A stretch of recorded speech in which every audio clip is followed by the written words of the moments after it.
And then before we get started, we put on the website, we put on the consultation form and everything, but we start recording training sessions, Zoom sessions, and consultations. Yeah, that's okay.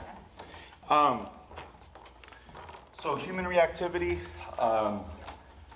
becoming increasingly worse, is that correct? Yeah, so, sorry, I was going to email you all this, but I guess it's the purpose of this. Yeah, we got him like December 2019.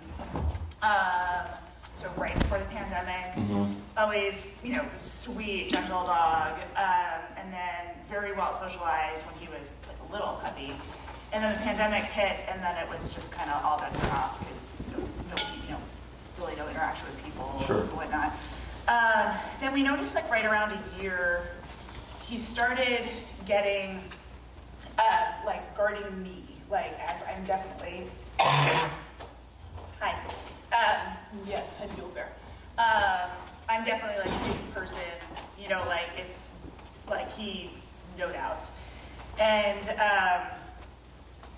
it got kind of increasingly worse.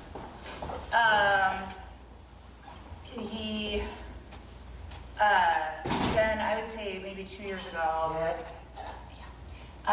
we got another dog.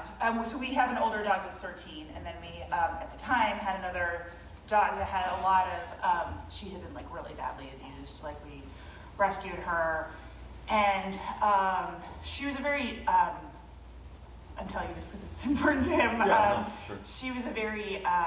there may be a dog coming out of there, just a heads up. Yeah, I know. Thank you.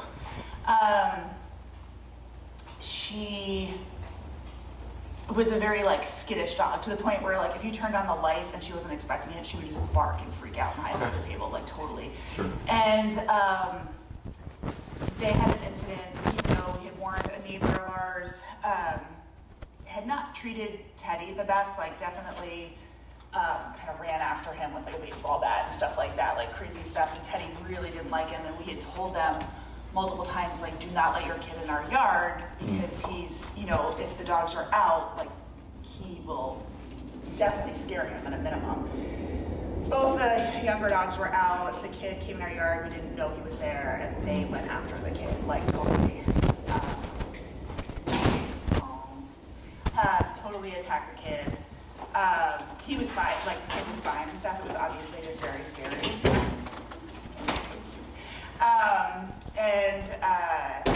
So he went into quarantine, and we ended up putting the other dog down, which was very traumatic for us. Ever since that incident, it's like things just escalated with him in general. Like he's definitely started guarding more. A lot of his issues kind of are around guarding, either resource guarding or people guarding or whatever. Sure. But he's also started, there's been several incidents where he's just been aggressive towards people, including, like when he was aggressive toward, he bit me the other, like a couple weeks ago, and I kind of lost it because I was like, he has never shown aggression towards me, ever. And he's not bit, the only member of the family he's bit is me. And actually my mom, but my mom doesn't live with us, but he's definitely like lunges after people. And it seems to me to be like a lot of times when he's aggressive, we can be like, okay, he's guarding, you know, he's doing this, he's doing that. But he's started this thing where like people will come up and pet him and he'll seem completely fine. And then all of a sudden, like you can tell, all of a sudden he just starts like this slow, his body kind of stiffens a little bit, and then he just he'll just lunge at people and totally lose it. Which is, I think, those incidents for me are the most concerning because I can't understand what's triggering it. Sure. You know what I mean? Yes, you. He's also very like leash reactive. He hates anyone when we're walking. He generally walks great on the leash, but if he sees an Amazon delivery person or a post, like anyone delivering anything to in a truck, he just completely loses it. He just barks and lunges and freaks out, and so it's hard to walk him, especially with, you know, we got another dog in December who is He gets along great with the other dogs, like with our other dogs, like no problems. But he has started like resource guarding a little bit more, like guarding his food and stuff like that. The tricky part is, I know you're gonna ask some of these questions, is we don't feed them at a separate time of day. We've tried multiple times to do it. When I do it, he just doesn't eat. Like I'll put the food down, like we'll go 3 or 4 days and he just like, he'll only eat like when he feels like eating. Mm-hmm. He like knows I'm talking about him. So the food is just kind of always out. They all eat out of whatever bowl they choose to go to. I'm trying to think of anything else. I think I covered most of the points. Do you have anything else? Explain the incident where he bit you. So it's one of those things where in retrospect you realize sort of what it was, but he does this thing where generally I can take almost anything away from him, like no problem. Like if he has something, I can take his food bowl away, I can take, treats away, or like, shoot bully sticks or whatever. But when he gets something that he knows he shouldn't have and he knows he's stolen it, that's when he goes into super guard mode, like totally loses it. And so he was on the couch. We have kind of like an L-shaped couch. And we've noticed that he guards anyone who's sleeping at any time. Like if somebody falls asleep on the couch, no one else can come in that room. He will guard that person who's sleeping, whoever it is. And my husband was sleeping on the couch and I was coming from the kitchen, which I've done a million times. Like I said, he usually just doesn't react. And he had something that he had stolen, but I didn't see it, like I didn't know. And so I came down and he started barking at me, and because he had never reacted that way to me before, I was just trying to calm him down. I was like, buddy, Teddy, it's fine, like whatever. And I went out to just kind of go like that, pet him to calm him down, and he bit me. Where did he bite you? I think it was on the arm. Somewhere here. Okay. Punctures? It didn't bleed. Okay, it's like a bite and release or whatever. Yeah. Your mother? Same thing. Okay. So we were at her house, and he was, like when we left, I put him in the room I was sleeping in, and she came in to get something. Like I had the door closed and the whole 9 yards. She came in to get glasses or whatever we had left in there, and thought she could just come in and get it, and he did the same thing. Like he didn't want her in that room. Like same bite and release type of thing. Okay. Yeah, you. Let me think here. So hold his leash short.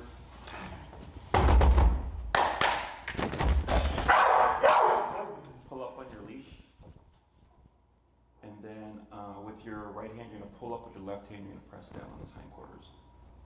Yeah, and you're gonna relax. Okay. So do you know what the source of your dog's issue is? I don't think so.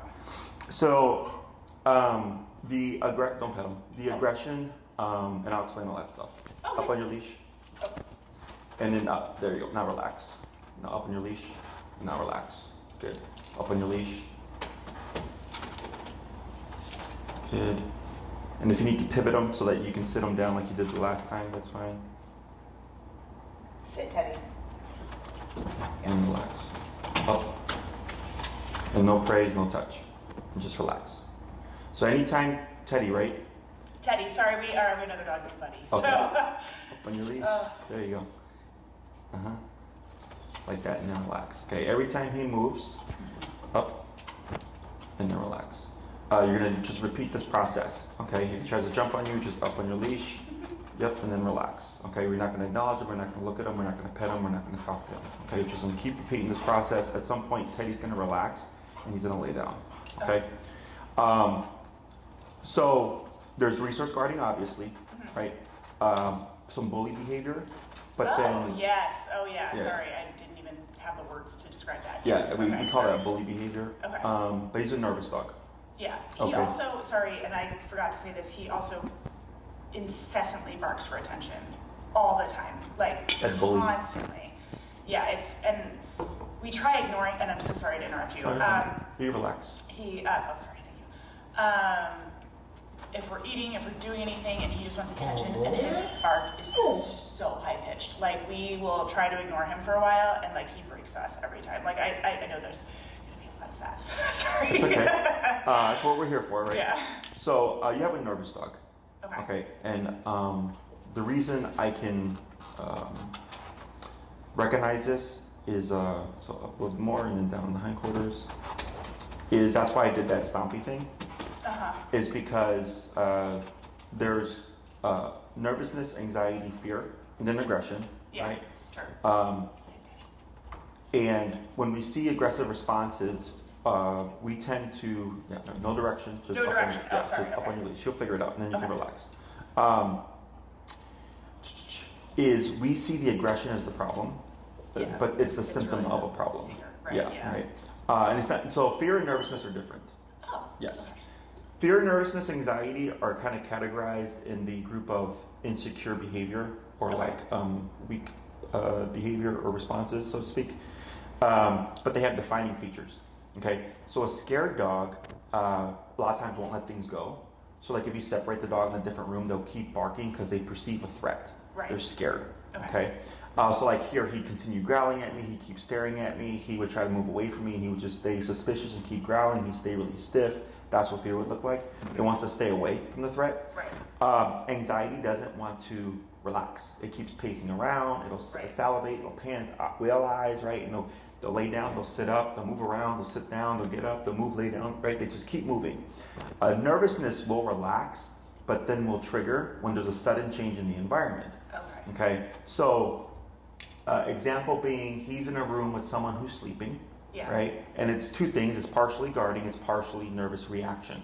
So then when somebody enters the room, it's a disturbance to the calm energy, and then he triggers. Okay?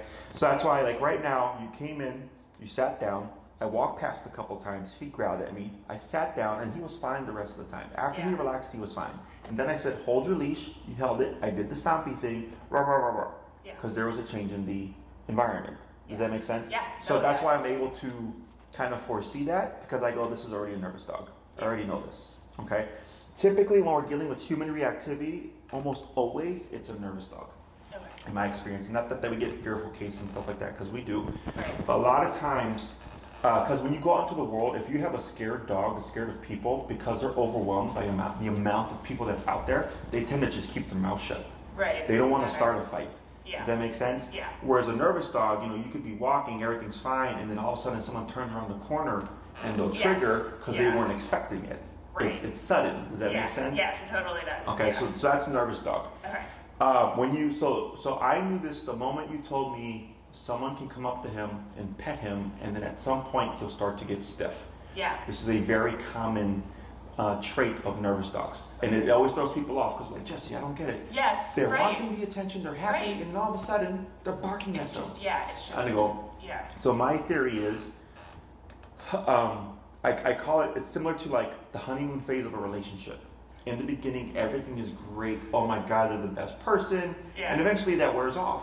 Right. And then it's like, well, this person has quirks and this and that, right? Yeah. So similar for the dog is when they're being pet by that new person, it's honeymoon phase. Right. But then after seconds or a minute or so, that honeymoon phase wears away, and they're like, you know what, you've been in my space for longer than I want you to. Yeah. And then they trigger from the nervousness. Because when you're that close to a dog, so for instance, when people, like if your dog is sleeping on the couch and you go approach them to pet them, a lot of times you'll see them moving their tail, right? Yeah. A lot of people perceive that as happiness. Right. It's nervousness, in my opinion. So dogs can't help but perceive confrontation when you move into them. Right. Okay, because when we get in an argument, what do? Yeah. We close in, we get close to each other, right? It's confrontational body language. So when you're going to pet your dog and you're moving forward towards him, that's confrontational. So the brain gets nervous because it can't help but perceive confrontation, but because he's your dog and you've pet him a million times in the time that you've had him, he's going against his instinct thinking like, okay, but nothing's ever happened. Right. Does that make sense? Yeah. So, but when people see that, they tend to perceive it as excitement, but really it's nervousness, right? So we take that same concept, but then we apply it to someone he doesn't know, and they come into a space, and he's like, oh, hey, you're petting me, but then it wears off, and he's like, well, I don't really know you that well, and you're still in my personal space, and I'm feeling uncomfortable. Bark, bark, bark. Yeah. Does that make sense? Where he's setting now a boundary, going, okay, you've now passed my threshold of what I'm comfortable with, okay, because he's nervous. If he was a completely stable, friendly, social dog, like I'm sure that you've come across, yeah, they don't do that. no, right, Right, because they don't have that perception. right, So like when people are walking their dog and they're like, why does my dog bark at the neighbor's dog across the street when they're walking? I'm like, well, because they perceive threat, potentially. It could also be frustration, like if it's a puppy that wants to play. But in certain cases, I go, the dog, when your dog goes out into the world, they don't understand that's my neighbor Bob with his dog Fido, and they're just going out for a walk. He thinks there's a potential threat, so I'm going to throw out bluff to keep them away from us. Right. So when they're in the world, they don't coexist like we do. We go out into the world and go like, oh, there's my neighbor, there's a tourist, right? There's a construction guy fixing the pole, whatever. They go out and they go threat, threat, threat, threat, threat. Yeah. Okay. And that usually comes from dogs that have nervousness, that are fearful, or that are anxious because they see the world differently. Same thing with humans. You know, I've had clients that are anxious or more prone to anxiety, and they're more likely to perceive certain things as threats that I wouldn't. Right.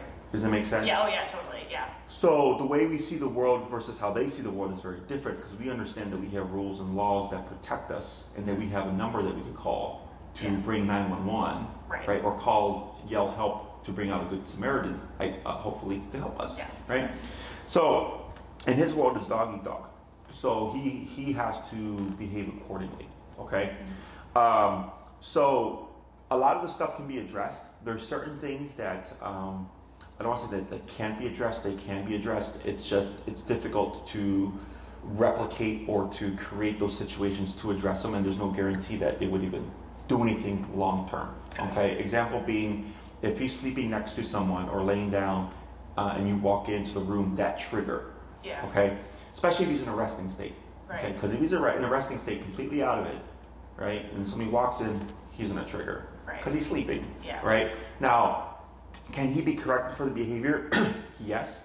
But then you have to set the situation up where you would have the ability to correct him should he trigger. Yeah. And that's where things get complicated. Yeah. Right? Because you're not always going to have your training tools on. You're not always going to have things available to you to address the situation. Mm-hmm. So my job is help you understand your dog. Mm-hmm. And then we work with your dog so that he makes better choices. I help you learn how to handle and live with a nervous dog that has triggers, right? But then also things that we can try to avoid and or work around, because there's not always going to be direct answers for everything. Okay. Does that make sense? Yeah. And I usually try to give everybody an array of stuff, and I go, use what's best for the situation or for you or what's going to work in the moment, okay? Because it's not very black and white. Questions on any of that stuff? No, that all makes sense. Yeah. So, have you done any training yourself to address them? So we worked with another dog trainer for a while that our neighbor had recommended, and I did really like him and everything. It's just I never got an explanation like that, so I'm already feeling a lot better. But I feel like in a lot of ways Teddy's aggressiveness or whatever, nervousness and whatever got significantly moved. So right there. Yeah. So then just relax. So if he does anything like that, all you need to do is pull up. Okay. And then relax. Up. Continue up. Up. Keep going up. Up. And keep pulling up. Up. Yep, keep going up. He's going to sit up at some point. Up, you want me to have him sit up? But don't tell him to sit. Just keep going straight up. Up. And relax right there. Go ahead. So we used the e-collar with him for that training, and I don't know, even as you're saying, I'm like, oh, maybe this is part of why he reacted the way he did to that. He is so sensitive. He was so sensitive to it that it almost didn't. I mean, it basically I'm trying to think about how to put this. We would have it on the vibrate session or setting and we'd correct use the correct as we were instructed by Bob the trainer, and he would just immediately tail between his legs, run and hide. It was so we couldn't even have it on an actual static session. Yeah. So a lot of what we did with him was it didn't really address, as you said, the nervousness or the kind of underlying stuff. It was more obedience training, using a collar, or a lot of some of these methods like the pulling up and stuff like that, but different from even what we're doing right now. And I mean, Teddy generally will sit when I ask him to sit, go down. It's when he's having these moments that he just ignores everything I'm saying. So we tried that sort of obedience approach, if you will, using those kind of tools.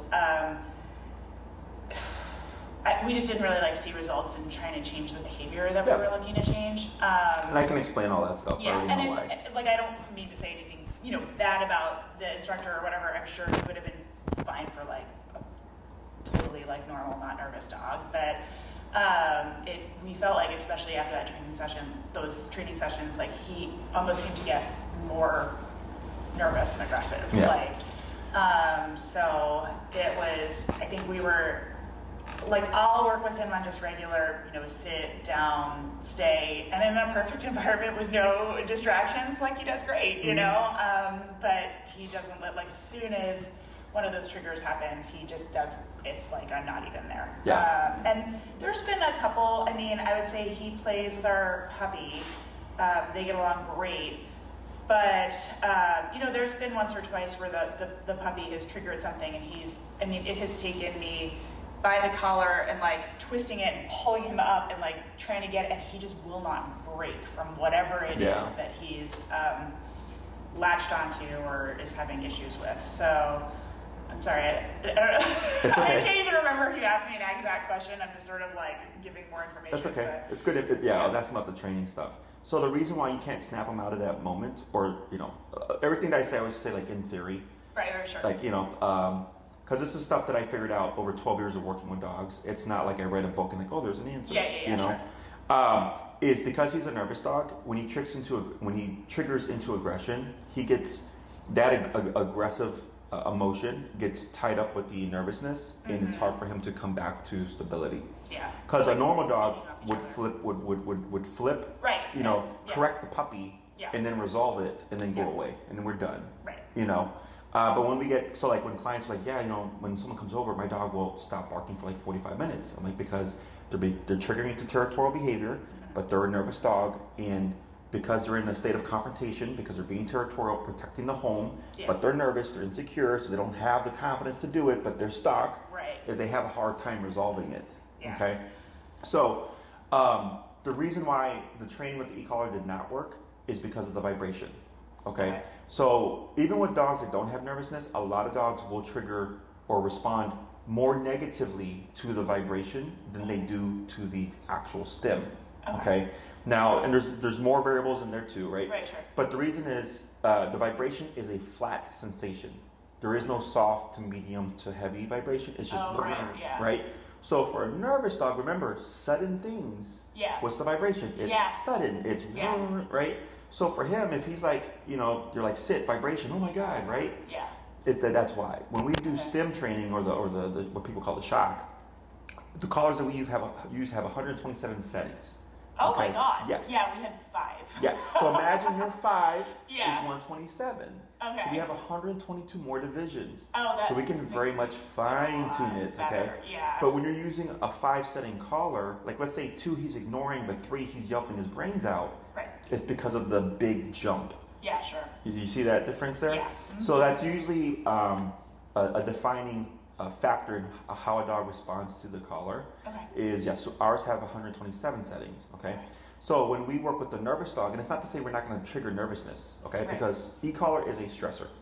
Yeah, okay, sure. it's a negative feeling. It's something I don't call it bad, but something they don't like, right? So because you have a nervous dog, when he's in a situation or feels something he doesn't like, he's going to become nervous. Right. Okay. So when we start training with the e-collar, we start low, we work our way up. He's probably going to get nervous. Okay. We work him through it. Okay. So we can actually build confidence with the e-collar, but for us it's counterintuitive because we see bad things as bad things. Yeah, right. But he doesn't see it that way. Okay. Okay. Just even if he reacts nervously, doesn't mean he perceives it as a bad thing. Okay. Yep. Does that make sense? Yes, it does. So if he got out of line with another dog, that dog would bite him. Right. Okay. A human would see that as a bad thing. oh, that dog bit your dog. Like, let's say he was being friendly, but he was being overly friendly. Right. The human perceives friendly dog, dog bite, friendly dog. Oh, that's a bad dog. I go, no. No. He was being too friendly. He got out of line. That dog said, back off, respect my boundary, but they do it through physicality. But the way we perceive it is that's bad because that's aggression. Now, that's not aggression, it's a correction. There's a difference, right? So when we apply the e-collar, we start low, we work our way up, okay? He's probably going to get nervous. We work him through it. And then he realizes, hey, that thing that turned on made me nervous. It didn't disappear, but the moment I did this in response, which is the thing that we're looking for, like him sitting or whatever, the thing I don't like went away. Oh, so I can make the thing I don't like go away by doing this in response. So it teaches a dog how to control the sensation, so to speak, which then builds the confidence. Because then he's going, oh, I can actually decide if I want that to go longer, or if I want that to stop, or if I want that to not even show up. Right. Yes. Okay, so now it teaches him how to behave in the world. But the key thing about e-collar with the stim is that it's physical. Dogs are physical creatures. Okay, they nip and bite in play. They nip and bite in affection. They nip and bite to correct. They nip and bite to protect. Right? They're physical creatures. They don't have conversations. They don't say, "Hey, I'm napping with so and so. I'm gonna be nervous. I'm not gonna know you're coming in, so don't come in or I'll charge at you." There's no conversation. It's if you do it, it happens. Right? And you learn it real time. Even if it's the first time, it's like, okay, well, I guess I don't do that now. And then you told me, you can't walk in a room with him if he's sleeping with somebody because he will guard them. Right? Now you've learned that. There was no conversation before that told you or warned you of that, right? So unless somebody is passing that dog off to you and says, hey, these are his quirks, you don't know, you learn in the moment. Okay? So the reason why we're effective and efficient with our training methods is because we approach dogs the way dogs would approach each other. Okay, I don't come in, so like, if I have a reactive case, right, which is a dog lunging and barking at another dog or a human, I may, on the first day, already know I need to do max power, which is 127, to stop the behavior or whatever, right? And if it's me working with the dog and I have to do it, I'll just do it, right? It's not like we're going to wait 10 sessions before we do that. Right. I can actively do it session 1 because that's what another dog would do. If another dog decided, I need to correct the crap out of you to get you to stop this right now, I'm going to just do that. They do what's necessary within the moment, right? Whereas for humans, because we love our dogs and we don't want to be seen as abusive or want to, be abusive to our dog, right? We tend to withhold a lot of that because we're taught that it's bad. I go, it's not bad. Okay, when it's required. Okay, and this is not every case. So I can come in and a dog can be reactive and I'll stop him at 15. So then I'm at 15. But I get other cases where I'm like, I have to go to 127 just so we can have a conversation. So earlier when he, because he was staring at me and that's why he triggered into nervousness because he couldn't snap himself out of it. And I said, pull up, right? And he pulled up and then he relaxed right away because it was something different. But he was still locked on. I said, keep pulling up, keep pulling up, keep pulling up, keep pulling up. So a person might think, you're going to have me choke out my dog, right? Because they're doing this. And I go, no, because he was still staring at me. But the moment he looked away, what happened? Then it stopped. You stopped. Right. Because he gave us what we wanted. Right? So I had you go where I needed you to go within that moment with what you have so that we could snap him out of it. And now he's sleeping with his back facing me. You see that? So when we talk about physicality, in my opinion, it's not wrong, it's not bad when it's needed. Okay, and when it's needed, and if I have to go, what may seem to like an extreme within the moment, I will. But that's why I get the result. Does that make sense? Totally. So, because people always have a hard time with the, because they think they're electrocuting their dog or they're shocking their dog, and they go, you're not doing that, and I'll explain the technology as well. I was like, but think of the e-collar as your way or means of biting your dog back, okay, at the press of a button. Okay, because we tend to train dogs the way we understand. Okay, but he's a primitive animal. Okay, so he cannot think to our level, but we can think on his level. Does that make sense? So when we're dealing with a nervous dog, it's teaching him how to handle the nervousness better by correcting the responses to tell him that's an unacceptable response. You need to figure out something else. So we have 4 responses to stress. So there's fear, anxiety, nervousness, aggression, like the kind of emotional stuff. Then we have fight, flight, avoidance, submission. Okay, have you heard of those? Yes, I've heard of separate, not all together like that. Okay, you probably heard of fight or flight. Those are like the 2 most common ones, right? And then submission, and what was the other one? Avoidance. Okay, okay. sure, that makes sense. So like, let's say you're walking your dog, and someone gets too close and he becomes reactive, Yeah. what would you categorize that as? Fear or aggression, I guess. So fight response? Fight, yeah, Yep. sorry, yeah. So, but technically aggressive, Yeah. right? So reactivity, because he's confronting the problem, is considered fight response. Yeah. Okay, now let's say he turned tail and tried to run to the other end of the leash. Fear or flight. Flight, Yeah. right? But fear Yeah. is a part of flight, Yeah. right? So, because remember, we have emotional, but then we have the actual physical reaction. Okay, so the emotion can be fueling the physical response, right? So then avoidance, what would that look like? That might be a tricky one. Maybe if somebody went to pet him, just backing away a little Backing bit. away, but not running away. Yeah. Just backing away. Yeah. Right? Or if they said, hey, and you looked at them and like looked like this to pretend Yeah. that they weren't there, Yeah. that's avoidance, right? Submission would be they pet him, he just takes it, nothing. Oh, okay, yeah. Accepts it. Okay, this is going to happen. Yeah. Right? Or if he sees a trigger, like a dog or a human or something, he gets too close, it's going to happen. Yeah. I'm not going to charge at it, I'm not going to run from it, I'm not going to avoid it. Just gonna accept it's there. Okay, so submission, again, a lot of people think because submission sounds bad. I go, no, it's acceptance. I can't do anything about this, so I'm just going to accept that it's going to happen and then just not have any reaction. Okay, so fight or flight are almost always the first two. Okay, but when we remove fight response and he can't run away because he's on a leash, what does that leave us with? Avoidance. or Right, submission. which is typically the next thing that we see. Okay. Okay, so like let's say I'm dealing with a reactive case and we correct the reactivity and the dog goes, okay, well that's not an option anymore. I can't run away because I'm on the leash. Right. And they see a dog, you'll literally see, like if this is the owner's leg, I had a case where he would just do this, Yeah. the dog would pass, and then he would do this. Yeah. Right? And over time, eventually he realized he didn't have to do this anymore because nothing ever happened. Right. Right? There was never any bad experience. So then he just would just sit there. Now we had acceptance, right? Yeah. So some dogs will go to acceptance, some dogs will stay in avoidance. There's no right or wrong Okay. because we just don't want the fight or flight Right. response, right? Yeah. So the more you kind of understand dog behavior and stuff, because they're very simple once you understand, because it's not like humans who can do things out of spite, who can do things to just for the sake of doing it, for the sake of being mean and stuff. Dogs do things for a reason. Okay, even when people are like, oh, it was unpredictable, I go, no, it was very predictable because of this, this, and this. You just didn't see that because to you, Right, yeah, it doesn't exactly. look bad. Right, yeah. Right? So like, Yeah. oh, my dog was just being friendly and the dog snapped at them. I'm like, yeah, because your dog was being friendly but over friendly. Right. And it's like me being like, hey, what's up, buddy? And like Yeah. all up in your face and like hugging you and touching you and Yeah. you're like, yo, give me space. Yeah. But we wouldn't just punch the person. Right. Because we're taught, right? We're taught Yeah. not to do that Right, unless yeah. you have to. Yeah. But that's why we get confusion. Yeah. Okay. So the more you understand him, the easier it is to start to foresee things and then to address things and then prevent them from happening, so on and so forth. Okay. So I'm sure you know we do training with e-collar and prong collar. We actually primarily use e-collar.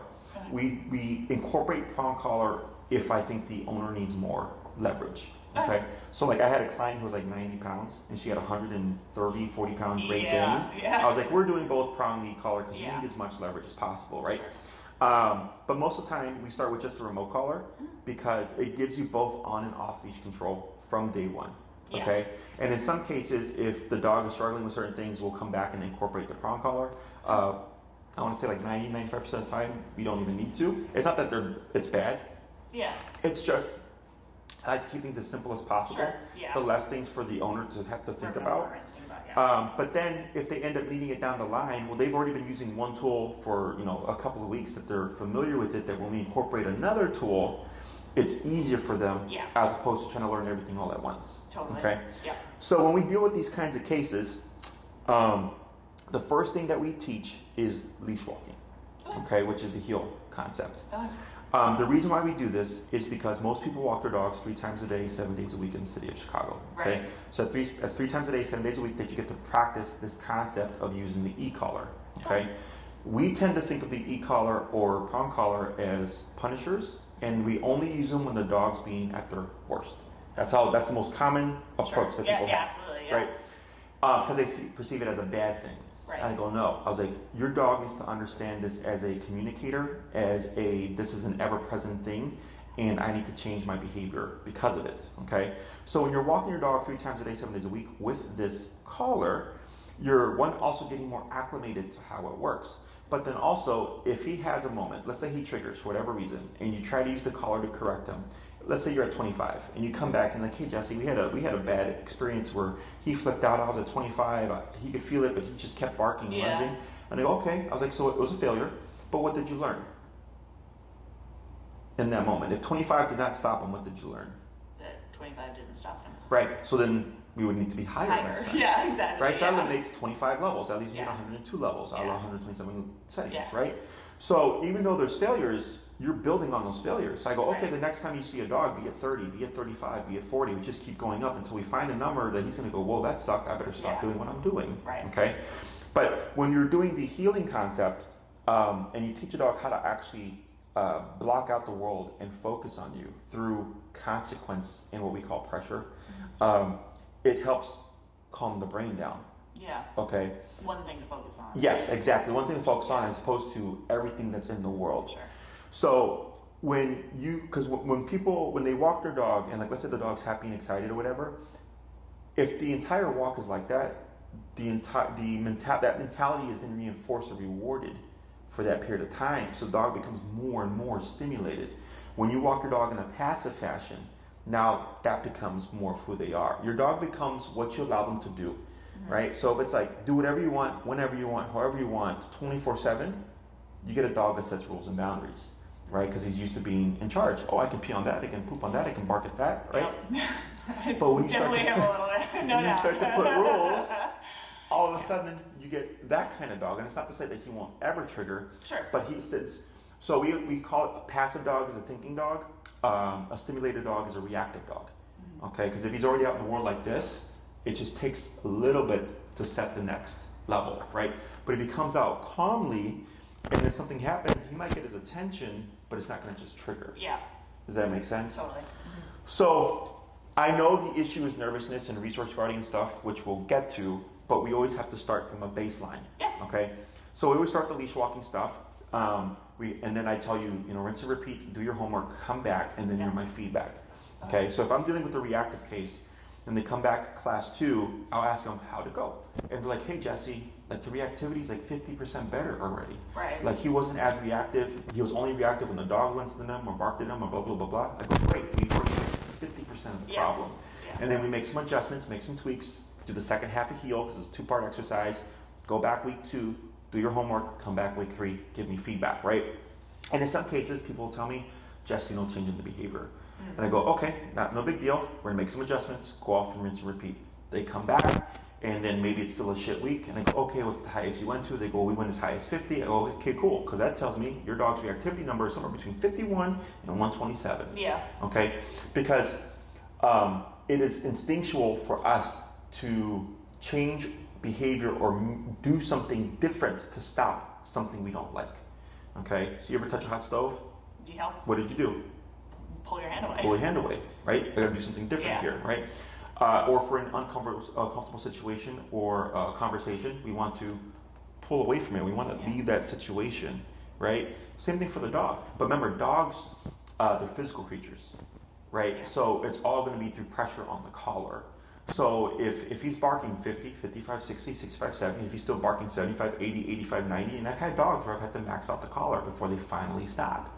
And then the next time they see the trigger, nothing happens. And the owner goes, holy shit. I go, yeah, because we finally matched the behavior and came in with the consequence of the dog. So you know what? Me lunging at that dog is not worth the consequence that I'm going to get.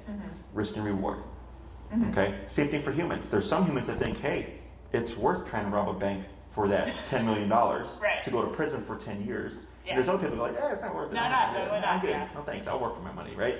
Same thing for the dog. Out of curiosity, like starting with the heal concept and like working from there, do you use, so for example, I'm trying to think about how to phrase my question, like I said, he... Off your leash. And then left hand down the hindquarters. There you go. Go ahead. Yep, up. And relax. Now I'm distracted. Things like barking for attention and stuff that are, I don't know, annoying and whatever. Like, obviously that's something that's separate from, like, I mean, when I hear you talk about healing and stuff like that. How does it address that? Yeah, like, or, yeah, and so, do we do it all at the same time, or do we? Yes and no. Okay, sorry. So I know, it's fine. So heal fixes 70 to 80% of problems. Okay. Because of the discipline. Remember, you're biting him now. Yeah. Right? He's not been bitten yet. Yeah. That's the key difference, right? Yeah. So you may find, hey Jesse, you know, we did 2 weeks of the healing stuff, and the barking has stopped since we started to train. Like, what's the connection? I go, because now he's being disciplined. Okay. Now you're the one telling him what to do, as opposed to him barking at you to tell you what to do. Gotcha. It changes the psychology of things. Right. Right? Now let's say it doesn't change anything. Okay. I go, no big deal. Now when he barks at you, you have to bite him for barking at you for attention. So like week 1, you're not necessarily focused on that. We build to everything. Okay, great. Yeah, so that's why I was like, you're my feedback. Right? So if you come back and you're like, hey Jesse, since the first class, the whole barking thing used to happen every night. Yeah. That happened since. Yeah. I go, perfect, don't need to do that. We don't have to waste time on it. Right? Yeah. And then the stuff that I don't expect the healing exercise to fix would be the resource guarding someone who's he's sleeping next to, because it's sudden. Yeah. So right now when he triggered when he was sleeping, do you know why he triggered? No. Because I was leaning forward. Oh so my God, okay. He woke up, and I don't know if you saw, he woke up and he went like this, turning my way, but I'm up and forward. Yeah. Right? I'm not up, I'm not like this. Right? I changed positions. So then his brain's coming out of a fog. Oh, right, this guy's leaning towards me, trigger. Right. Does that make sense? Yeah. So, but that's why I was like, stuff like that may not, like for you, it's like, why did that happen? He was doing so fine. And that is literally the exact type of situation that I was talking about, where sometimes it's very obvious. I'm like, oh, but like instances like that, I'm like, what set him off? Like, I just don't know, you know? So the way that works, training-wise, is we have a pattern, right, or a series of events in his brain. Up in your leash, we have nap, wake up, there's something going on different, right? Reaction. Okay, that's where we're at right now. So with training, the sequence becomes napping, I wake up, something startles me, I trigger, correction. Okay. So now you're disrupting the pattern. Okay, so think of it, and you can relax. Think of it as someone who smokes every day after lunch. Okay, and then they decide, I'm going to quit smoking. Okay, what do you think is going to happen in the beginning after lunch? It's going to be pretty cranky. Yeah, they're going to crave that cigarette because they've been doing it for X amount of time, right? It's that sequence, it's that pattern. So they have to either get a rubber band and do the rubber band thing, or chew on Nicorette gum, or do something to break the pattern, right? But with humans, we can do it proactively. Dogs are not proactive, they're reactive. Humans are both. Yeah. I can decide one day, hey, you know what, I want to be a dog trainer, and then set that journey, right? Or someone can say something to me, like insult me, and I can insult them back. I can be reactive. Dogs are reactive. Oh, I feel hungry, I need to hunt. Oh, you're in my space, I'm going to trigger. Does that make sense? Yeah. He's not going to wake up one day and decide, like, you know what, my nervousness has been hell for my owners. Right? I'm going to do something about it. Where's Dr. Phil? Like, dogs don't do that, okay? Yeah. So you have to be proactive for him. Yeah, that makes sense. Okay, so that's where, like, I get the question of, like, Jesse, in the training, where does the dog learn to be a good dog? Well, that's not a thing. Right, yeah. That's a myth, that's a saying, that's something you see on Instagrams, whatever. It's not real, okay? When you see change in your dog, he is changing because you now have the tools and the insight and the understanding of what to do. And as long as you continue that with your dog, you continue his progress. You continue and maintain what you have. But the moment you decide, I'm good, I'm done, don't need to do it anymore, all of a sudden he goes back to who he is. Right. Does that make sense? Yeah, totally. So that's why earlier I mentioned, I'm like, we can help teach him what responses are not healthy. I can help you learn how to handle and control and all that stuff with the nervous dog, right? But then it's your responsibility to continue that journey, right? Sorry, did you say you have children? Yes, that was actually going to be part of my next question. Married, husband, at home, 3 kids, and 2 other dogs. So, since the day you had your first child, you are now a parent 24/7 till the day you pass. Yep. Right? You're even when you're 25, you're still mom. Yeah. Same thing for your dog. Okay? Your dog has a learning capacity of a 2 to 3-year-old child forever. Okay? He's never gonna mature, get a job. move out of the house. Yeah, right. You know what I'm saying? And I had a client that was funny because he had like 3 kids, and they were all like, you know, between 2 and 4 and all that stuff. And then he's like, and he's had that question. He's like, Jesse, when is this dog going to just be, you know, a fucking good dog? And I was like, remember what I told you during the consult? Yeah. I was like, what's your dog's learning capacity? He said, you're like 2 to 3 years old. I'm like, yeah, forever. He's like, forever? He's like, I didn't sign up for this. I have 3 other kids. You told me I have 4? I go, yes. And he's like, damn it. Yeah. So, so like if we take a human, and let's say they have a disability, a mental disability, right? And they can't grow past the age of 7. They will always need someone to care for them and tell them what to do. Yeah. Right? Same thing with the dog. But for whatever reason, I find it amazing. Like everybody that comes in, they're like, really? I go, yes. Your dog is never going to get a job. Yeah. And they're like, what about the Huskies? Well, I mean, they didn't do that proactively. Like they did that because they were trained. You know? Yeah. So, but it's easy. So in the beginning, it's a lot of work. But it's kind of like getting fit. Once you achieve it, you just maintain it, right? Exactly. And then it becomes a lifestyle, it becomes who you are, and it's easy peasy. Yeah. You know. So same thing for the dog. As long as you know you're keeping on things and reinforcing stuff and holding them accountable, and like we've had it where owners will go like 2 years, no problem, and then all of a sudden one day the dog's a problem, right? But they have the tools to address everything like that, and then it's back to no problem because life isn't perfect. Sure. You know. But it's not like day after day or week after week where it's like, oh man, like you're living on eggshells because you don't know what's going to happen. And that's how we are right now. Yeah. Yeah. So, questions on any of that stuff? No. I guess so. My kids are 11, 13, and 15, so they're a little older. And I guess my question with the training sessions, I know like you're recording now and you'll record.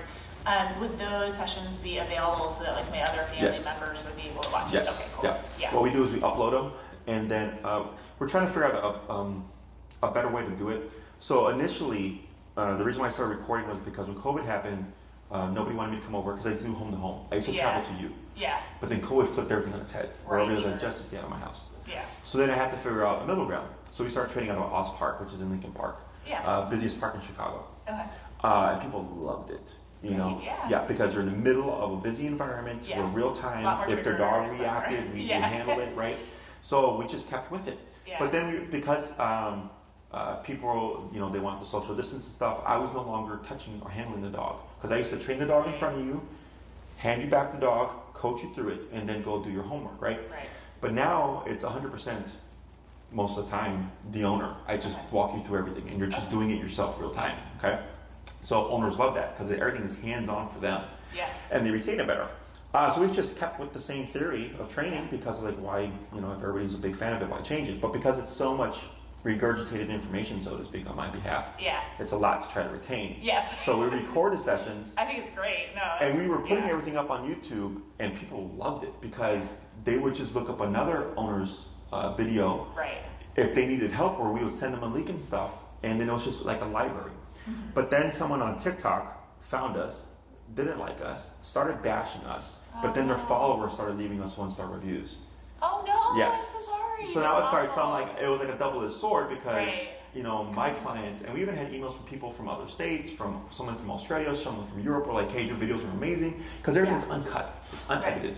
It's you see all the bullshit, you see everything, you see all the craziness, and then you see the resolution. Right. So everybody was like, "Wow, this is amazing, thank you." Yeah. But then, because I had to protect the business, I had to withdraw the videos, which sucked. But I'm trying to figure out a way to maintain a library for our clients because that's who matters the most to us. But in doing so, there's like it brought up another host of issues. But what we do for now is you do get the links to your videos. Right. And then if you're having issues with something, I'm like, here's a link to a client that had the same issue. Yeah. But people just like before having this kind of library. It was literally, we have like 1,000 to 2,000 videos of training. Wow. Where people can and we have some very intense cases. So like someone who's struggling emotionally because it can look and feel bad to see what's going on with the dog. But then I'm like, watch this case, and like, holy crap, that makes my case seem like nothing. I'm like, I'm like, we see everything across the board. But yeah, you know, it's nice because if you ever forget anything, you can always go back to your videos. If someone can't make it to a training session, they can always review the video and all that stuff, and then if you need any additional help, we just send some links over and all that stuff. But I'm trying to figure out another means of being able to have this library, but then clients can have access to it, you know? So, other questions? Sorry, yeah, just a couple. So one of the things, and I didn't bring this up, apologies, when we were talking, it didn't occur to me. When he was quarantined, ever since he's not been able to be socialized. Well, that too, but to be boarded. Oh yeah. And so we've had people come and stay at the house, but it is like sometimes he just like, so we had a very experienced dog walker who I've known for years and years come take care of them. We were in California last weekend. You can relax. And he, oh sorry, and he went after her. When she described the situation, I was like, oh yeah, like, you know, I could see she was, the puppy had an accident in his kennel, and she went to clean out the kennel, and he was just hanging out, and he flipped out, Sure. and I was like, oh yeah, he was guarding that, you know, and but I mean, she will definitely not walk for us. So part of it is like we do travel a decent amount, probably as much as the next person. And should I do it because he's staring at you? Yeah, you can. Okay. So up, and then relax. That's okay. Yeah, I know you don't like that. Yep. And so I'm gonna pause you right there. So right there, you pulled up. He gagged. Yeah. And then what happened? He stopped. He stopped. And he moved. You see that big response that he gave? Yeah. So the reason you're pulling up is up de-escalates the brain. Back and back escalate the brain. Okay. So when dogs become reactive, we tend to pull back to restrain them, but you create more frustration. Oh. Okay, when you pull up, because there's a couple of reasons. One is upwards is a unfamiliar, unnatural movement for them. Okay. Dogs move forwards, backwards, left, right? They don't go up. Yeah. So when you do that, the brain's like, what's going on? And you can literally see where he goes from staring at me to like, what the hell? Yeah. At least from my perspective, right? Yeah. But then you kept pulling up, which then can close off the throat, right? He gags, but then the problem becomes, all right, Jesse's not the threat right now. How do I breathe or swallow is now the thing. So dogs cannot multitask.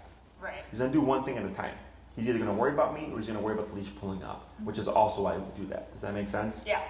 And the moment he gives us what we're looking for, we resolve that. So now he's thinking, all right, man, every time I look at Jesse, you know, if you always did it to that extent, so to speak, potentially the brain goes, I'm going to stop looking at Jesse like this, because every time I do, this happens with the leash, and I don't like it. Yeah. So I'm going to just like turn my back, blah, blah, blah, blah. Okay? To answer your question, yes, we can board your dog. Yes, so that was one of the questions. I mean, like, I like the idea of being able to train with people that use the same methods that would that, you know what I mean, like if he was boarding. Yeah, okay. Right, and then wait a second. Yep, right there. But you see that again? Yeah. How he just got up now and moved and gave his back to me? The issue is here is that this aversive is not enough to match his discomfort with the situation. Got it, yeah. Okay? That's why with the e-collar, remember, 127 settings. Yeah. We're going to match them one way or another. But with this, because it's a blunt surface, it's just a gag reflex or whatever. Sure, he doesn't like it, but it may not be enough reason to think, you know what, I'm going to just change my ways going forward. Okay? Yeah. Yeah, so we board many dogs like your dog, no issue.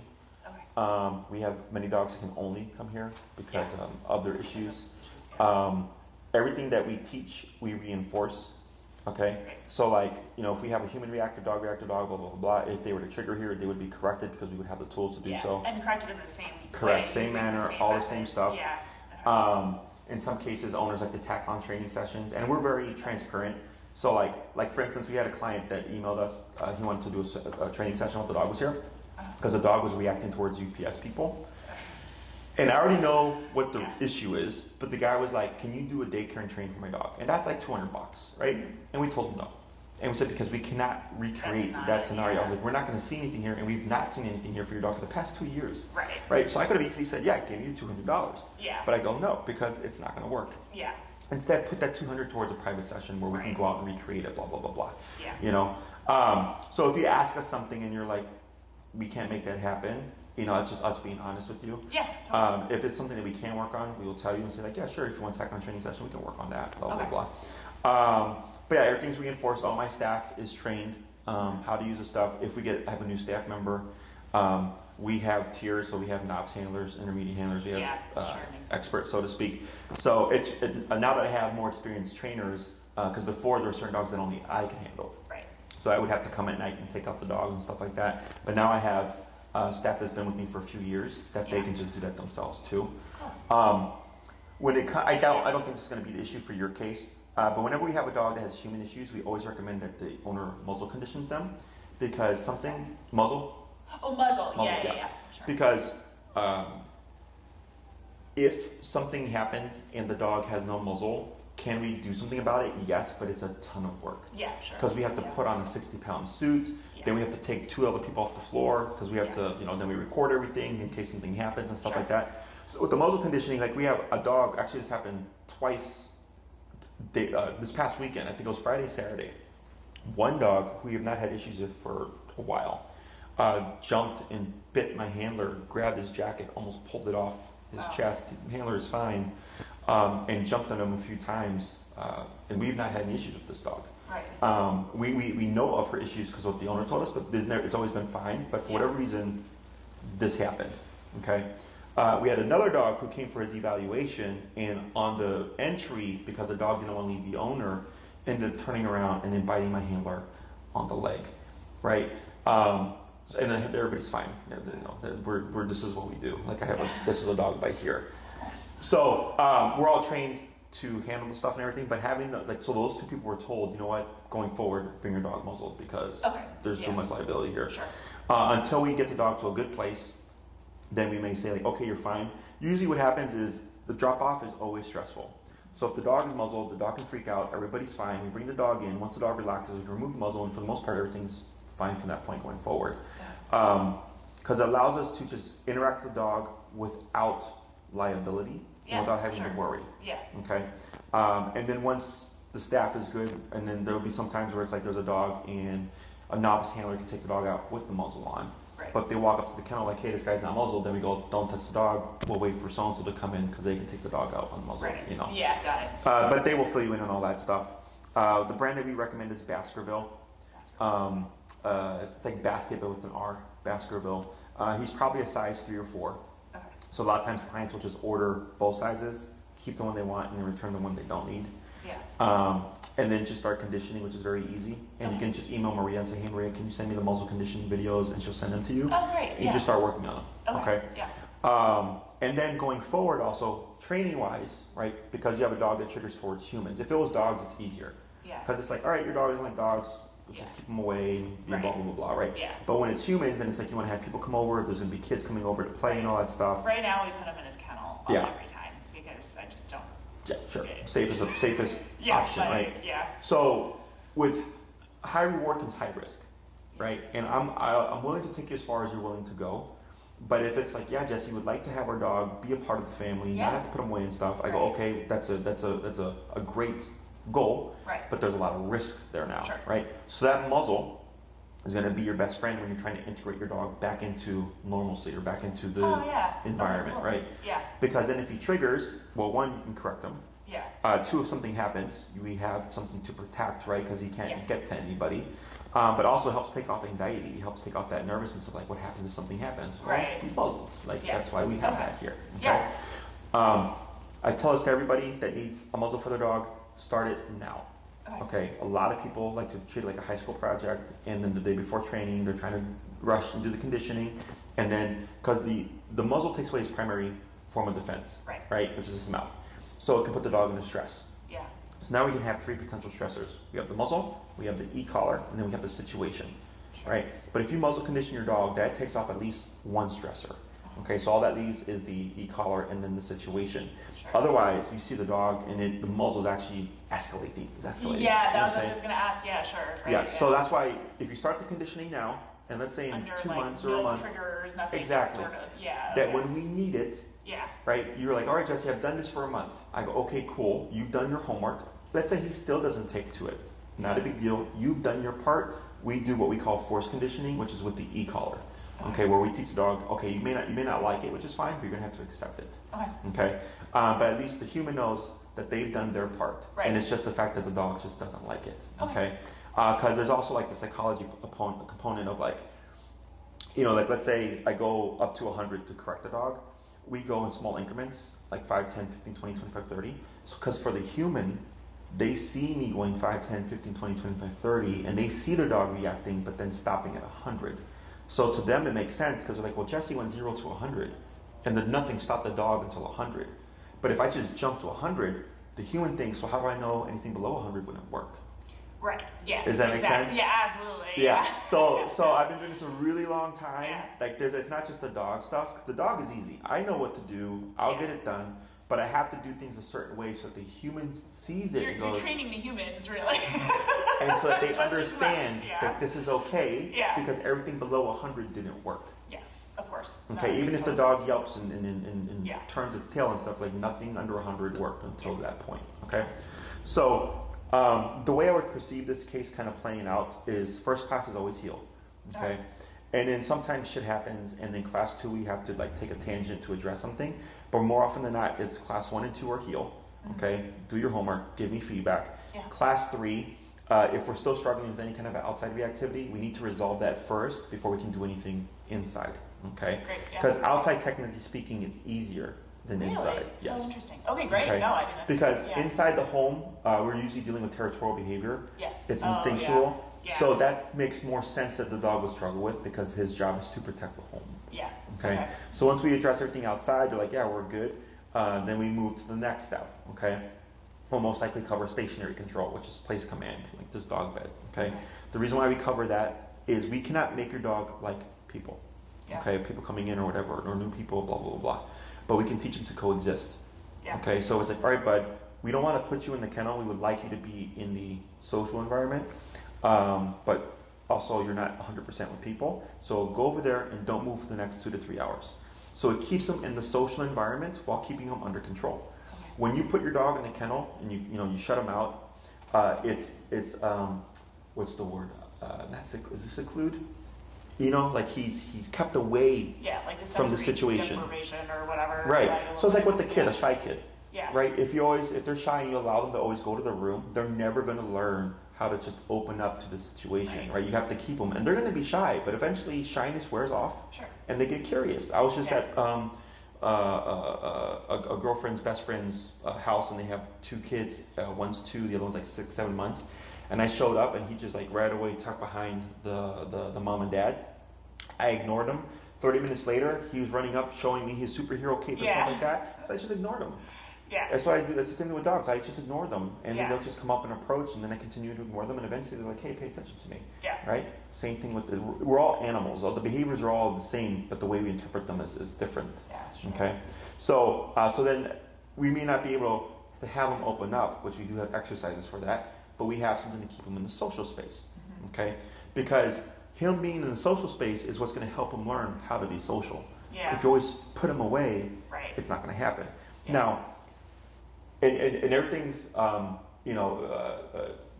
you make the decision best for the situation. So if it's like, hey, we're going to have 20 kids and we don't want to have to worry about Teddy, put them in the kennel. Yeah. Who cares, right? Or we're going to have 6 adults that are going to respect. Let him do his thing over there. That's a correct situation. Yeah. So, and in some cases, the owners get to the point where it's like, wow, our dog opened up and now can be, with our close ones, our friends, our family, and all that stuff can now be a part of the interactions.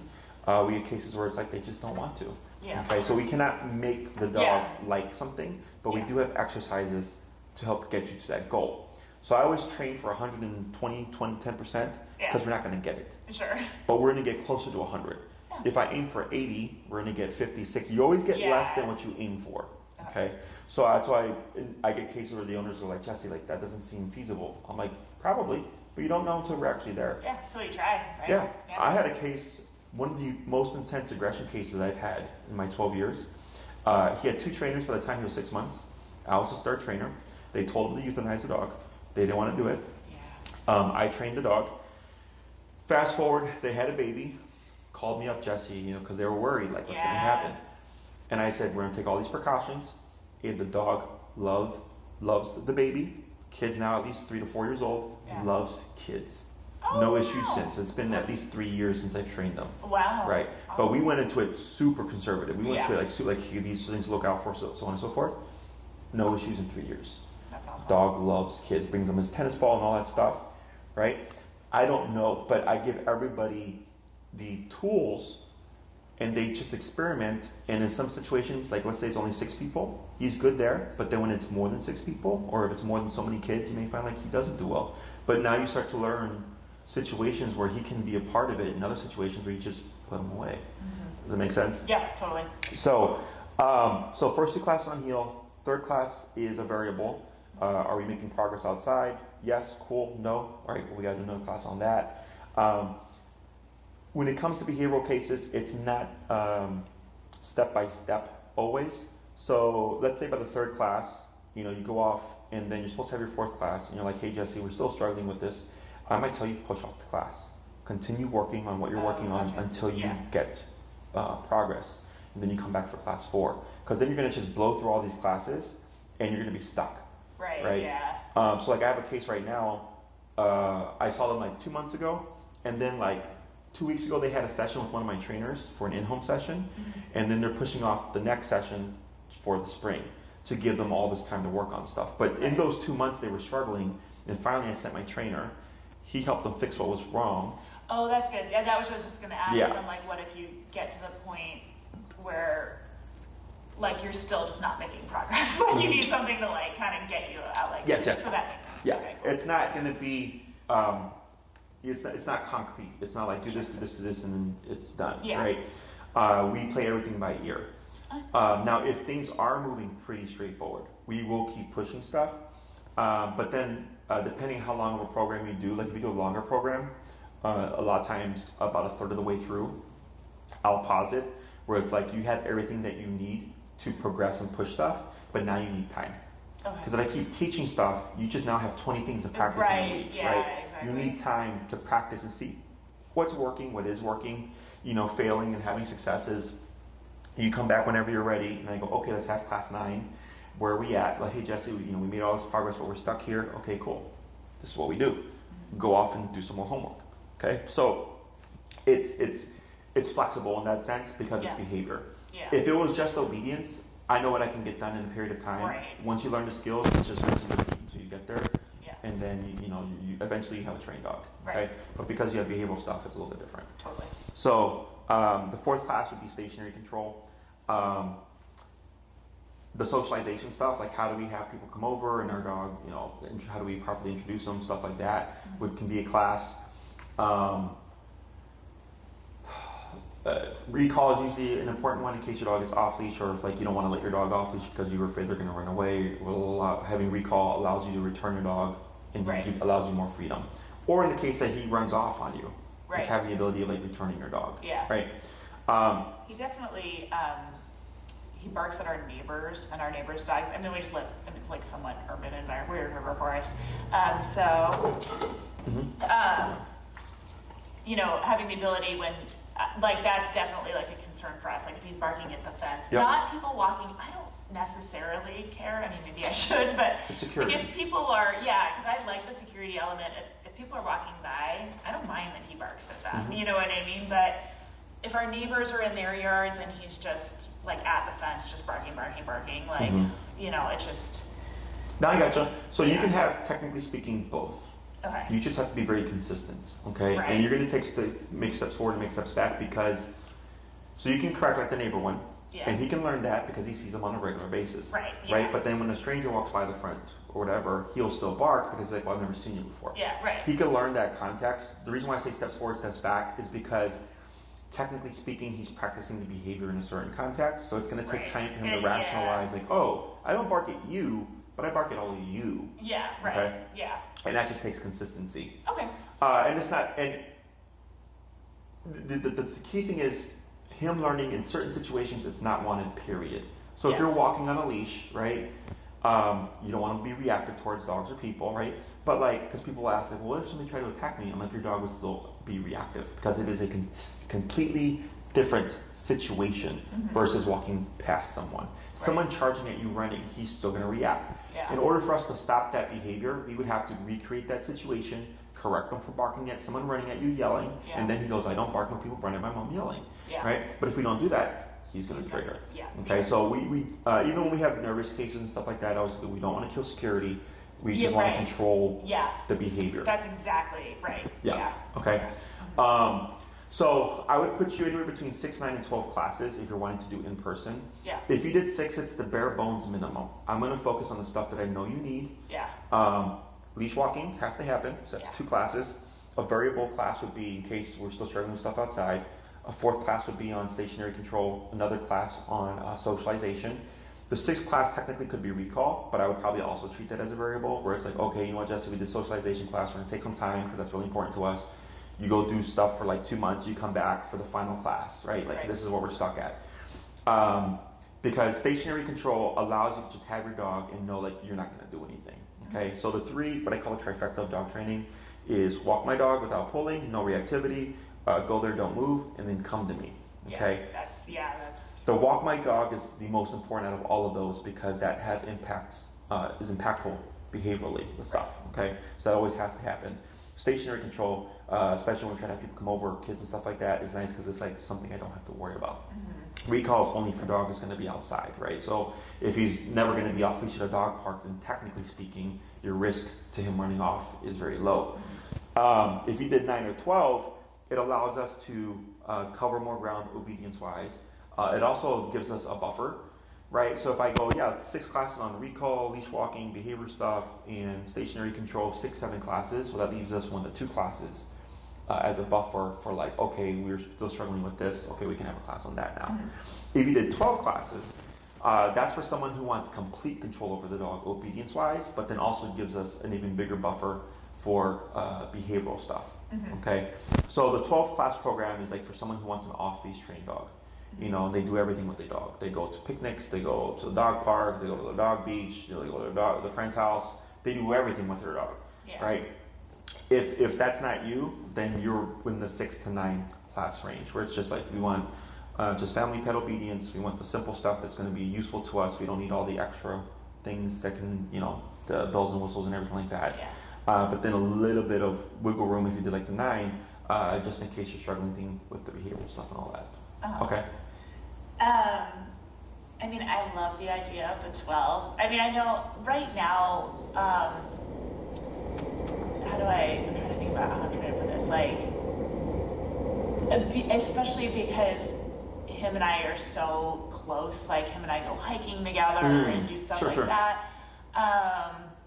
which is, I know, kind of crazy since we have 2 other dogs, but, like, he's definitely, like I said, like, my dog. I think at a bare minimum, like 9 for us would be a bare minimum. I think just knowing, it would just make me feel the most comfortable, you know. But I do sort of want like the rest of it. I mean, maybe that's shooting for the stars. I don't know. But, so, and you don't have to decide now. Can I pet him now or no? No. Okay. So the reason why we're not petting him is because right now he's uncomfortable. Okay. So petting is a reinforcer. When you pet your dog, you're telling him, do what you just did again, or you should feel the way you feel right now. Yes. I have definitely been reinforcing. Yes, that's what everybody does. Your intention is to soothe and console. Yes, of course. But he doesn't interpret it that way. Oh my. Yeah, that's why, and I meant to tell you earlier as well, like, don't pet your dog. Everybody does it. Okay. So, when a dog becomes reactive, it's okay, it's our friend. Right, yes. Right? I did protection training many years ago where we train dogs to be aggressive on command. And guess what we do? We make the dog, we piss them off, and we go, no, we go, good. Yes. We pet them, right? Because we're not trying to console them. We want them to do it. Yes. Oh but the energy, so when you go, it's okay, you're softening your energy. Yes. Okay, as opposed to leading the situation. Oh, this makes so much sense. Yeah. Oh now, my God. I want to point out something. So he triggered 2 to 3 times just now. Did you see how quickly he stopped? Yeah. Right? Oh, yeah. And all this since the one time that he gagged. Yeah. It became quicker. Yeah. Does that make sense? Yes. Because in that moment, there's a little bit of a harsher consequence because he gagged there, right? So you've literally just been up, and he'll just like settle again, right? Because the brain's starting to pick up on the pattern now. It's just not enough. So you have the ability to stop the behavior at the moment, but not deter the behavior in the future. So whenever we talk about behaviors, we always think about stop and then deter. Okay? We want the dog to not do it in the future. Make sense? Yes. Whereas right now, you simply just have the ability to stop the behavior. Okay? And I understand like you may want to pet him, out of affection or to console or because he's doing a good job, so to speak. Right. But then you're praising him for stopping lunging at me. Right. It's like praising a kid for like yelling at a kid but then stopping. Like it's like, no, you just don't yell at another kid. You just don't assault another kid, right? You don't praise people or each other for starting to do something but then deciding not to do it. Right. It's just expected we don't do certain things. See, this is the training the people part. Yeah. So, but the thing is, we understand these concepts. We just don't apply them to the dogs. Right. Or if we do, we don't have the tools, like the correct tools. Or if you are using the correct tools, because we don't use vibration here, we use purely stim. Yeah. Okay. The only time we use a vibration is to see if the collar is on. Okay. Because sometimes like you could be at 100 and like there's no response, so then I'm like hit the vibration, and if there's no response, then I go okay, the collar dead or something's not working. Yeah. So, but yeah, you don't have to decide the length of time now. Okay. And you can always do 12, right? And like, let's say we start the training and we do 9 classes or 10 classes, and then you take a break, and then a few months go by, and you're like, I don't think I'm ever going to use those 2 classes. You can exchange them into daycare credit or boarding credit. Oh, well then let's do 12. Like, so, let's just do 12. Because when you commit to more classes, you get a cheaper per class rate. Oh, yeah. Right? We don't prorate classes. So if you did 6 and then another 6, you would pay the cost of 6 and then 6 again. Right. But when you say, hey, I want 12, you're committing up front. We go, okay, cool, we're going to give you a cheaper per class rate. Right. And because we're exchanging the credit for a service for another service, it's very easy to just do that. I did this with a client like 2 months ago. Right. She needed to board her dog. And she had 2 classes, and in her email, she's like, hey, just need to board my dog, and by the way, he's doing great, we haven't had any issues. And I said, well, if he's doing that great, why don't you just use your credit for the boarding? And she's like, can I do that? I said, absolutely. Yeah. I was like, you paid us. I hate seeing money sitting there, that people haven't used, so I'll tell them, I'll give them the option. In some cases, they just hold on to it. Because things can always happen. A year down the line, 2 years down the line. Yeah. So like just having that there, but I just let them know that is an option for you, that you can always exchange that credit for another service, no problem. Okay? So, Maria will send you the information for all the booking stuff, the scheduling stuff, and then do keep in mind we are kind of in the middle of winter, right? So if you started training sooner rather than later, we can train indoors because I have my space, but you do have to transfer that training to outside. Yeah. Okay, so in the reinforcing it outside and stuff. If your program overlaps into the spring and the summer and stuff, and we transition to Oz Park, you said you're coming from River Forest? Yeah. Okay, it would be a bit of a trek, obviously, from River Forest, but I feel like in the setting, you'd be like, if you can do Oz Park, River Forest should like not be a problem in terms of like handling stuff. You're also welcome to just book ahead of time and then just start your training in the spring, summer, and just start at day 1 from Oz Park and then just be in the midst of it from, from the get-go. When do you start doing Oz Park? Typically after the rainy season.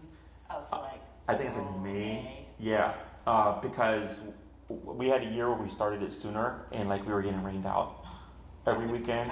Yeah. So we've, so Maria knows it better than I do. She's been keeping track of that stuff. So if it's like, hey Maria, when does the rainy season start or stop or whatever? And she'll probably, oh, May. And then she'll be like, okay, book me for May or blah, blah, blah. He's barking is what he's hearing, right? Okay. So up. And how do I know when to stop? Like with a situation keep going like up, that. Because he's still looking up, up, up, up. Keep going up, keep going up. Keep going up. Wait a moment. Up, up, up, up.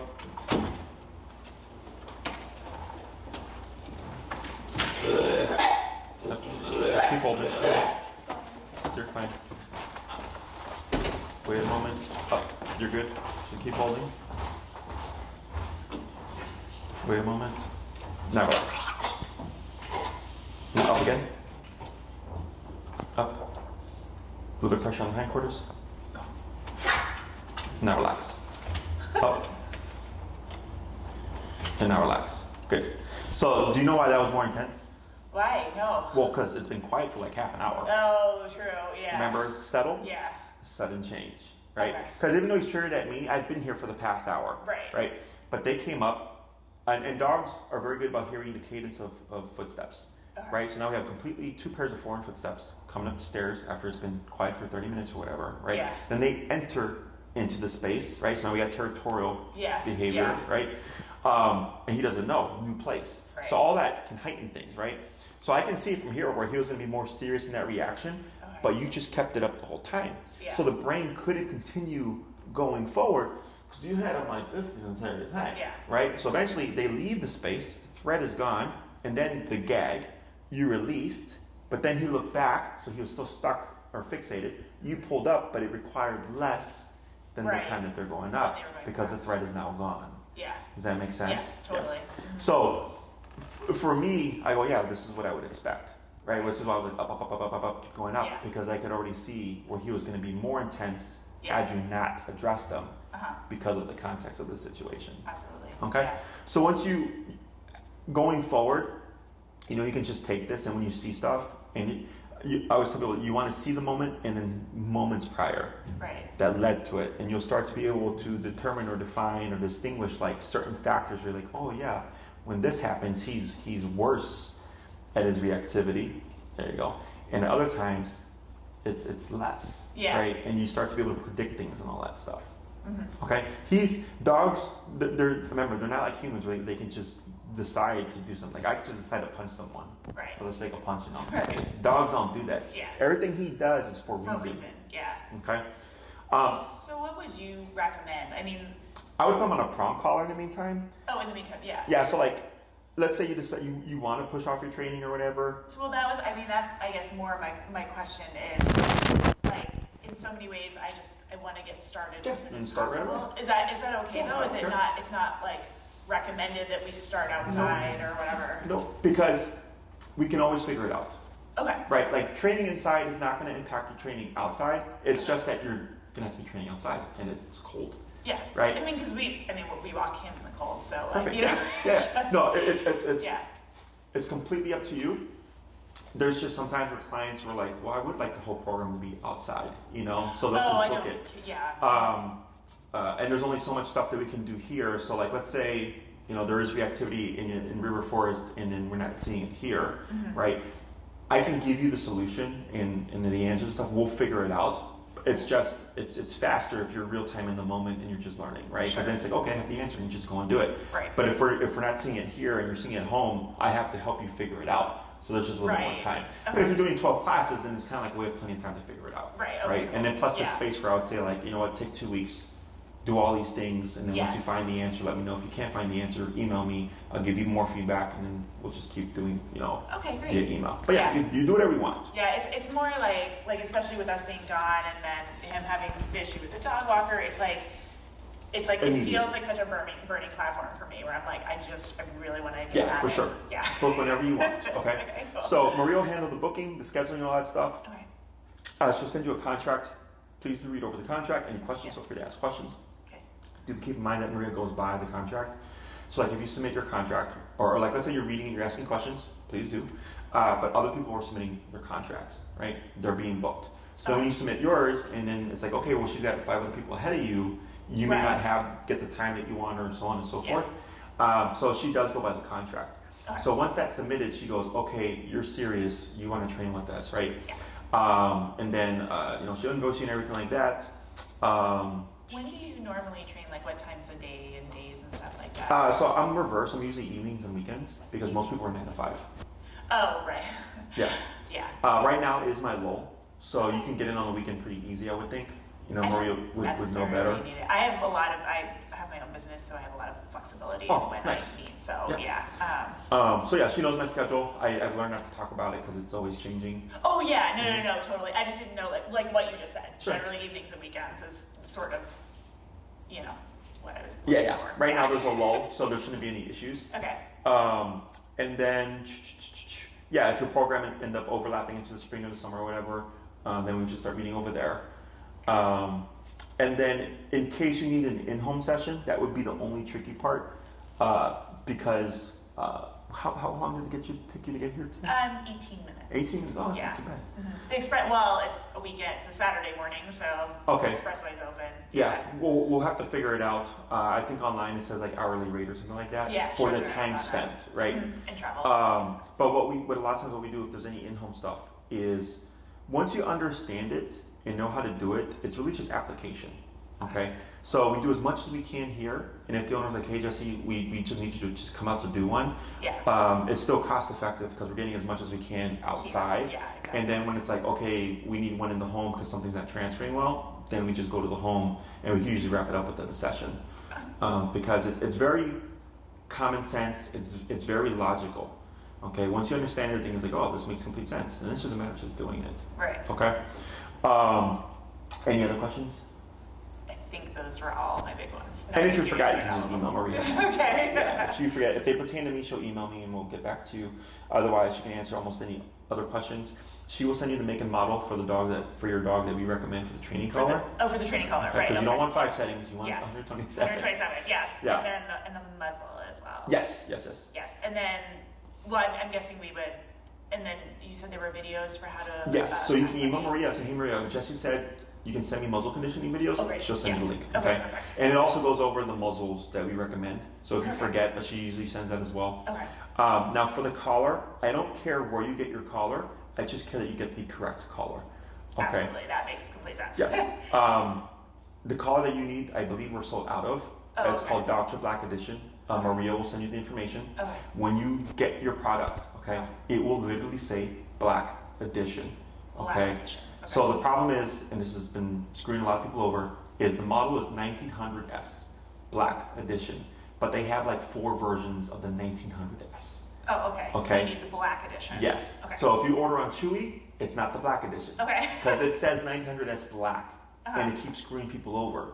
Because it means black collar, not Black Edition, because the strap is black. Okay. So if people show up with the collar, I'm like, you got that on Chewy? They're like, yeah, how'd you know? I'm like, because they sent you the wrong collar. Yeah. And they're like, oh, but what's the difference? And the difference is output. Okay? So even though all the collars are 127 settings, some collars have more output. Okay. So if you buy a weaker collar, he would need a higher number. The Black Edition is the highest powered collar there is. Okay? The reason why I suggest that is you'd rather have it and not need it. Okay? Yeah. Oh yeah, 100%. You know, he's a sizable dog. You know, he's like 50, 60 pounds. He's got a medium coat, and he's dealing with defensive, aggressive responses, right? So we have to factor all that stuff in. So having more power is better. And if it's the best, highest powered collar there is, it's like I don't even have to worry about if I have to exchange this in the future because this is the best collar there is. Okay, and it runs around 30-ish with tax. They last for years. Okay, I had my collars 9-10 years before I finally had to replace them. So they're fully waterproof, both the transmitter and the receiver. They do come with a 1-year warranty or something like that. Most common thing that happens is the battery, because the rechargeable lithium battery does give at some point, is if it's past the warranty, we sell them here. It's very easy. You just open it up, replace the battery, screw it back in, you're good to go. Or we can do it for you. Okay? But yeah, other than that, typically no issues. Amazon usually has that? Amazon, or you can order directly from the company, dogtra.com. Oh, okay, cool. I don't, and then Maria will send you, of course, the make and model. Again, I don't care where you get it. I just care that you do get the correct collar. And just remember, and she bolds it. Like I've seen her email, because people are like, I didn't see that. And in bold it says Dr. Black Edition. Because it's not the first time. It's been happening for like 3 years now, whatever, that people come in with the wrong collar. And it still happens. Yeah. So, but yeah, any other questions, you can let us know. Otherwise, nothing that I've not seen before here. Okay. We're going to do a balance of obedience with the behavioral stuff.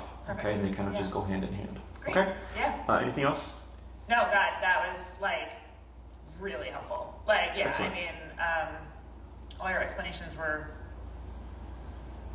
really good. Like, you know what I mean? Like, helping me understand. The issue is with your previous trainer is they were approaching it from an obedience standpoint. Yes. Yeah. Exactly. And I tell people, the example I give is think of obedience as education and behavior as morality.